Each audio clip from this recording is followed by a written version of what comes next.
निषाद राज गुह और केवट की कथा रामायण में एक महत्वपूर्ण स्थान रखती है। यह कथा भगवान श्री राम के वनवास के समय की है। निषाद राज का नाम गुह था, जो निषाद समुदाय के राजा थे।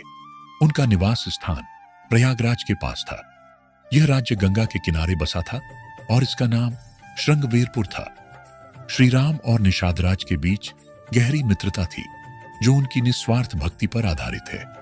जब भगवान श्री राम, माता सीता और लक्ष्मण 14 वर्षों के वनवास के लिए अयोध्या से निकले, तो वे प्रयागराज के पास गंगा नदी के तट पर पहुंचे। वहां उनकी मुलाकात निषाद राज गुह से हुई।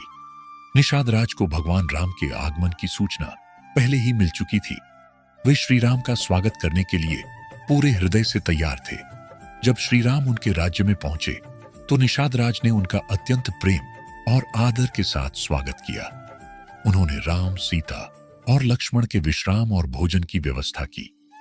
गंगा पार करने के लिए जब श्री राम ने निषाद राज से सहायता मांगी, तो निषाद राज ने केवट को बुलाया। लेकिन केवट ने श्री राम को गंगा पार करवाने से पहले उनकी चरण धूलि धोने की विनती की। उसने कहा, आपके चरणों की धूलि से पत्थर भी स्त्री बन जाते हैं।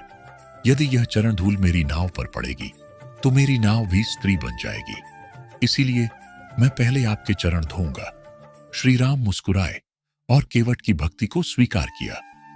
केवट ने अपने स्नेह और समर्पण से श्री राम के चरणों को धोया और फिर उन्हें नाव में बैठाकर गंगा पार करवाई। गंगा पार करने के बाद श्री राम ने निषाद राज से विदा ली।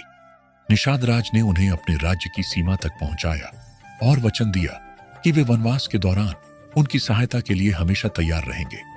निषाद राज और केवट की कथा हमें यह सिखाती है कि भगवान के प्रति प्रेम, भक्ति और समर्पण जाति, धर्म या स्थिति से परे है। निषाद राज की निस्वार्थ सेवा और केवट की भक्ति इस बात का प्रतीक है कि भगवान की कृपा पाने के लिए भौतिक चीजों की आवश्यकता नहीं है, केवल सच्चे हृदय और सेवा भाव की जरूरत है।